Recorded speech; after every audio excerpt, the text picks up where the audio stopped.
आप जानते हैं, मैंने पहले भी कहा है कि जहाँ तक भारतीयों का सवाल है, अल्लामा इकबाल ने कहा राम को इमाम हिंद। और अगर तृणमूल की बात है तो आपने एक वीडियो का रेफरेंस दिया, वो वीडियो कितना सच है कितना झूठ है, उस पर एफआईआर करने की बात की है शुभेंदु अधिकारी जी ने। तो एफआईआर हो जाने दीजिए, इसकी छानबीन हो जाने दीजिए। लेकिन तृणमूल एमएलए शताब्दी रॉय ने ये बात भी कहा कि बीजेपी कहती है कि राम को घर बीजेपी ने दिया, और उन्होंने शताब्दी रॉय ने ये सवाल उठाया है कि कोई अपने आप को भगवान से बड़ा कैसे कह सकता है। नहीं, आप शताब्दी रॉय की बात कर रहे हैं। रामेंदु सिन्हा रॉय जो टीएमसी के विधायक है, जो टीएमसी के नेता है, उन्होंने कहा कि मंदिर में तो भगवान की प्राण प्रतिष्ठा ब्राह्मण करते हैं, ठीक इसी तरह इमाम साहब मस्जिदों में सारे धार्मिक रीति और रिवाज मनाते हैं। प्रधानमंत्री मोदी के ब्राह्मण है, प्रधानमंत्री मोदी ओबीसी है, तो मतलब उनको मंदिर जाने का अधिकार नहीं है क्या? और अपवित्र हो गया राम मंदिर? मतलब राम मंदिर को अपवित्र कहना ये खुद इतनी बड़ी अपवित्रता है। आप बताइए भाई, आप राम को नहीं मानते ना माने, चार शंकर आचार्य इस तरह के शब्द तो ना बोलने चाहिए। चार शंकर आचार्य जिन्होंने नेवता स्वीकार नहीं किया, और ये शंकर आचार्यों ने सवाल उठाया था कि भाई ये जो है प्राण प्रतिष्ठा प्रधानमंत्री मोदी कैसे कर सकते हैं, हम लोग क्या वहां जाकर के ताली बजाएंगे? ये तो शंकराचार्य ने बात उठाया। उसके बाद नेताओं ने उनके बात को रिपीट किया। जो राम मंदिर अपवित्र कैसे हो सकता है? शताब्दी रॉय ने क्या गलत कहा? मेरा सवाल है, राम मंदिर अपवित्र कैसे हो सकता है? हमारे राम का मंदिर, हम सबके राम का मंदिर अपवित्र कैसे हो सकता है? और जिन शंकराचार्यों की बात कर रहे हैं, बाद में तो उन्होंने स्वागत किया, बयान आया उनके, ये तो प्राण प्रतिष्ठा से पहले ही हो गया था। हाँ, तो उनके बयान है, वो भी तो बयान है, उनके ही तो बयान है ना कि प्राण प्रतिष्ठा प्रधानमंत्री कैसे करते हैं, हम क्या ताली बजाने जाएंगे? हम नहीं जाएंगे। उन्हीं का बयान है। मैं पूछ रहा हूं कि राम मंदिर अपवित्र कैसे? कह रहे हैं कि भाई अनहोली कह दे। मैं पूछ रहा हूं राम मंदिर अपवित्र कैसे है? वीडियो कितना ट्रू है वो तो जांच का मामला है। नहीं, शुभेंदु अधिकारी ने पोस्ट किया ये वीडियो अपने ट्विटर पे जिसकी आप रेफरेंस दे रहे, जिस पे हम डिबेट कर रहे हैं। लेकिन ये वीडियो कितना सच है कितना झूठ है, पहले उसकी तो जांच होनी चाहिए। उन्होंने कहा कि जो बोला वो सुनाई दे रहा है। भगवान राम के मंदिर को शोपीस कहा जा रहा है। अच्छा, शत्रुघ्न सिन्हा ने बोला भगवान राम के मंदिर में अब तो 1000-2000 लोग जा रहे हैं। शत्रुघ्न सिन्हा तो आप ही के नेता है, शत्रुघ्न सिन्हा तो टीएमसी के नेता। उन्होंने बोला 1000-2000 लोग जा रहे हैं राम मंदिर में। पहले तो 5 लाख गए थे, फिर 3 लाख गए, अब 1000-2000। अब तो लोग जाना नहीं चाह रहे राम मंदिर। नहीं, बात ये भी उठी कि सिर्फ वीआईपी मूवमेंट, वीआईपी को अलाउ किया जा रहा। क्या दलित समाज था जिस दिन प्राण प्रतिष्ठा हुआ? क्या दलित समाज का रिप्रेजेंटेशन था? बिल्कुल था राम मंदिर के में उस दिन। उस पर देश के प्रेसिडेंट तो नहीं थे। देश की जो प्रेसिडेंट हैं द्रौपदी मुर्मू, वो तो इनवाइटेड नहीं थी, वो तो वहां नहीं थी। मुझे एक बाकी सब बीजेपी के नेता है, प्रधानमंत्री हैं, बड़े आपके साथ चौथा सवाल पूछ रहा हूं। मुझे बताइए, मेरा आप लड़ाई भारतीय जनता पार्टी से करिए, नरेंद्र मोदी से करिए, अमित शाह से करिए, जगत प्रकाश नड्डा से करिए, राजनाथ सिंह से करिए, जिससे करनी है करिए, सुधांशु त्रिवेदी से करिए, लेकिन आपकी लड़ाई राम से क्यों हो रही है? इस विषय के ऊपर राम मंदिर अपवित्र है, राम मंदिर में अब लोग नहीं जा रहे हैं। अरे पूछ के देखिए, अपने मोहल्ले में पूछ के देखिए, राम मंदिर लोग जाना चाहते हैं। नहीं, ये तो झूठ है अमीश भाई, ये तो झूठ है। जब शताब्दी रॉय ने कहा, मैं शत्रुघ्न सिन्हा की बात कर रहा हूं, मैं शताब्दी रॉय की बात ही नहीं कर रहा अभी, मैं शत्रुघ्न सिन्हा की बात कर रहा हूं, मैं रामेंदु सिन्हा रॉय की बात कर रहा हूं। सर, भाई शताब्दी रॉय ने तो यही कहा ना कि भगवान को इंसान कहां से घर दे सकता है? भाई इंसान को तो भगवान घर देता है। शताब्दी रॉय ने तो यही बयान दिया था।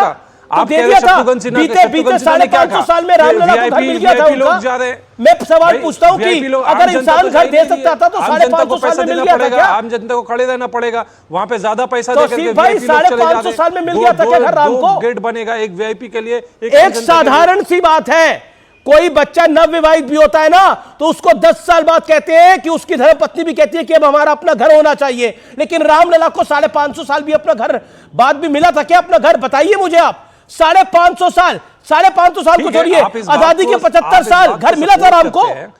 टाट में तो थे रामलला, फैसला करेगी, टाट में तो थे, फटे हुए टेंट में में रह रहे थे राम लल्ला, फटे हुए टेंट यही में। है ना बीजेपी का, तो यही है चुनावी मुद्दा के बीजेपी ने घर दिया है राम लल्ला को। मेरा सवाल यह है कि आपने बोला कि यही बीजेपी का चुनावी मिला नहीं था ना और इसी के खिलाफ तृणमूल के एमएलए ने बात कहा है। शताब्दी रॉय ने बोला है कि भाई भगवान को घर देने वाली बीजेपी कौन होती है? बीजेपी पॉलिटिकल पार्टी, राजनीति पार्टी, भगवान को घर कहां से देने लगी? शताब्दी रॉय ने तो यही कहा है ना, इस पे जनता फैसला सुनाएगी।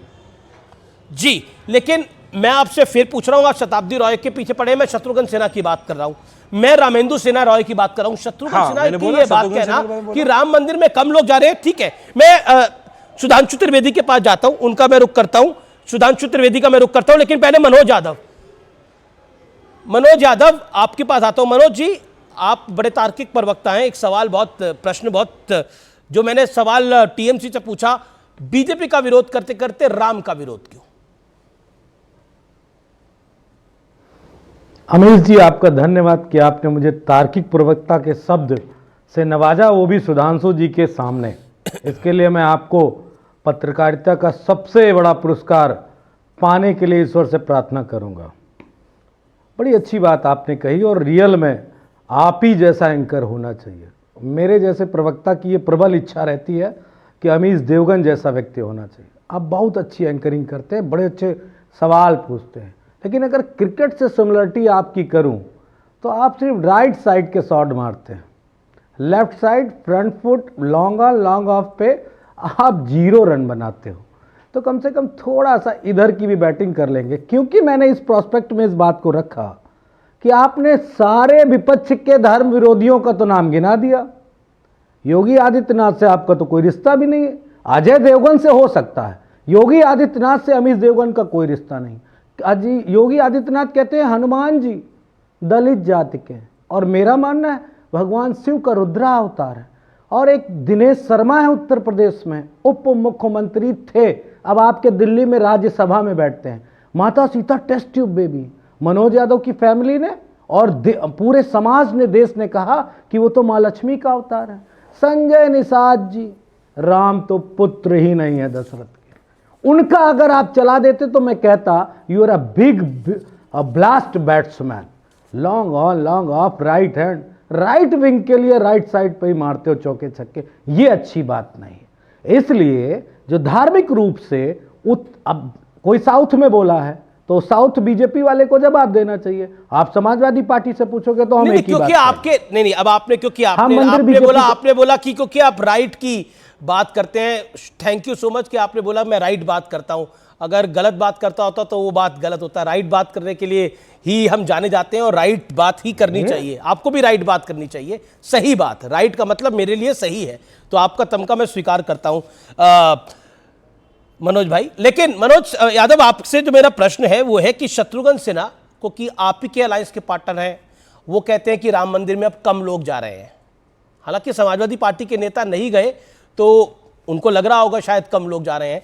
और दूसरी तरफ ए राजा, अब वो तो जो बात कह रहे हैं वो आपके समक्ष ही है। क्या आपको लगता नहीं है कि, मैं फिर वही सवाल पूछ रहा हूं, कि विरोध बीजेपी का करिए, नरेंद्र मोदी का करिए, जी खोल के करिए, अच्छी तरह लड़ाई लड़िए, लेकिन राम का विरोध करने से वोट नहीं बढ़ने वाला? अगर बड़ा हो तो बताइए। रमेश जी, कल मैं रात को लौट रहा था, नहीं बिल्कुल बिल्कुल, शत्रुघ्न सिन्हा का बार बार नाम ले रहे हैं तो ज्यादा मत कहिए ना, फिर वो मुंबई या दिल्ली से कहेंगे खामोश, तो आपको खामोश होना पड़ेगा। ये मेरा व्यंग है आपके ऊपर। खैर, जो सवाल पूछा है, जो जवाब है, उसका सवाल जवाब वही कर सकते हैं। लेकिन जो मंदिर के बारे में शत्रुघ्न सिन्हा जी ने बात कही है, उसका मैं भी एक साक्ष्य दिए दे रहा हूँ। कल पार्टी ने मुझे गोंडा लोकसभा का प्रभारी बनाया है चुनाव का, तो मैं कल रात को लौट रहा था, सिंगल 2 बसें खड़ी थी। सुधांशु जी, आप हर विधानसभा से भिजवा रहे हो, लेकिन लोग कम क्यों पहुंच रहे हैं? ज्यादा से ज्यादा पहुंच। ठीक है। वैसे ईश्वर के यहाँ बुलावे का समय है, जब ईश्वर जिसको बुलाएगा वो प्यार से जाएगा।